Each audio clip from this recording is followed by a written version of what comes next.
د زیمبابوے نه ډومبنی ټي20 میچ بایللو نه پس د افغانستان کلاړي نوین الحق باندې په میډیا باندې ډیر غټ تنقید روان دی چې نوین الحق ډیر خراب پرفارمنس ورکو. نو په دې ویډیو کې د نوین الحق په پرفارمنس باندې هم خبره کو او د نه علاوه نوین الحق په پاست کې د افغانستان د پر څنګه پرفارمنس ورکړي پاغه هم خبره کو. او پرون چې کوم افغانستان د زیمبابوے نه میچ بایلو نو هغه میچ افغانستان د ستر ریزن په وجه بایلو. یو خو د نوین الحق هغه اور باندې تنقید کیږي چې هغه ډیر زیات ایکسترا کړي وایډ کړي او نور څه داسې خاص وجوهاتو چې پاغه باندې د افغانستان ټیم دغه میچ بایللې. په دې ویډیو کې مکمل ډسکشن کوو. نو د نوین الحق چې څومره هم مینوال دي ای دا ویډیو ضرور وګورئ. نوین الحق ګوره تاسو ته چې کوم په سکرین باندې تصویر ښکاري د 15 اور دی چې دا نوین الحق کولو جی دا اننګز 15 اور دی او نوین الحق دا اور کولو چې په دې اور کې نوین الحق نور لس رنزونه ور کړی دي. نور لس رنزونه څنګه ور کړي ډومبنی بال وایټ کړی دی بیا صحیح بال کړی لیګل بال چې پاغیم سنگل شوی دی بیا نو بالو کو چې پاغه چوکا مو لګیدا بیا وایډو کو هغه نه پسې وایډو کو هغه نه پسې وایډو کو بیا سلور وایډو نو کول په مخه باندې مطلب نو بال باندې چوکاو لګیدا بیا سلور وایډو نو کول او ماغه فری هټو نو په ماغه فری هټ باندې بیا چوکاو لګیدا هغه نه پس چې کوم لیګل بالو صحیح بالو نو وایډو نو بالو نو پاغه باندې نوین الحق وکټ واغشته جی بیا ورپسې سنگل شوی دی بیا په بل بال سنگل شوی دی بیا یو وایډ کړی دی او بیا یو سنگل کړی دی. مطلب د په دې اور کې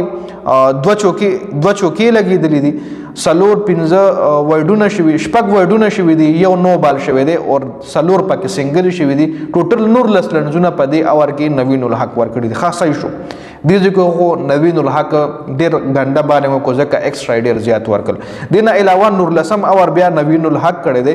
د اننګز نور لسم اور چې په دې اور کې نوین الحق لس رنزونه ور کړی دي او یو وکټ پکې اکشتلی ده. په ډومبنی بال باندې یو رنز بیا ډبل رنز په دویم بال په دریم بال باندې بیا سنگل په څلورم وکټ وایسته په پنځم بال په چوکاو لګیدا او په شپږم بال په ډبل رنزونه واغشتل شنو ټوټل رنزونه چې د ور کړی کنسیډ کړی دي هغه لس رنزونه د په نور لسم اور کې ور کړی دي جی.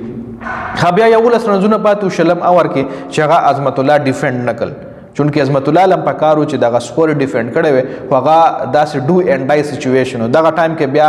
سکور نه ډیفند کیږي ځکه بیټسمن چې کوم وی هغه د هټ کوشش کوي هغه وایي چې زه میچ وګټم هغه ټایم کې هغه دا نه کوي چې زه سټرایک ریټ برقرار کم یا سنگل روټیټ کم هغه ټایم کې د هټ کوشش کوي. خدا خو د نوین الحق په دې باندې د یو کلاړي په سنگل پرفارمنس باندې نه دی کول پکار. نوین الحق په پاست کې د افغانستان د پر ډیر زیات میچز ګټلې دي په افغانستان کې چې کله وکټ په نه ملاوي دا نوین الحق په افغانستان لا بریک تھرو ورکول. دینه علاوه خو پرون چې کم میچ شوی د افغانستان او د زیمبابوے ډومبنی ټي20 میچ نو دغه خو د نوین الحق پرفارمنس دغه خو نور تاسو کو چې میچ کټلی وي نو افغانستان څومره مس فیلډینګ کړی دی تاسو چرته میچ کتلې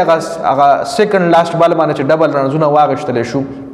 نغم د ډبل رنزونو زه خو نو چې ډبل رنزونه هغه نه واغشتل شو ما خیال راشد خانو خو مس فیلډینګ چې کم دیغه هم یو ډیر اهم رول لري دا چې کله مس فیلډینګ زیات کیږي نو بیټسمن چې کوم دی غل ایکسترا انرژي ملاويږي د یو رنز په ځای چې ډبل رنز ملاويږي بیټسمن خوشحاليږي هغه کې یو ایکسترا انرژي راځي. نو پرون میچ کوم یو خو افغانستان کرکټ ټیم سٹارټ نه دا میچ سیریس اغشتل نو ځکه بیټسمنان چې کوم هغه رنګ سیریس نیو. دینه علاوه په بالینګ کې هم تاسو به کتلی چې کله یو کلاړي په ګراوند ولاړ یو هغه داس یو سیریس میچ وی وغه کې یو کلاړي خان دی خندا کوي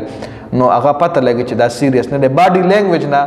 داسې لګیدا د افغانستان د کلاړیانو باډي لینګویج نه پته لګیدا چې د زیمبابوے دا ټیم ډیر هلکا اغشتل دی خو چون کې د زیمبابوے ټیم هلکا اغشتل نه دی پکار.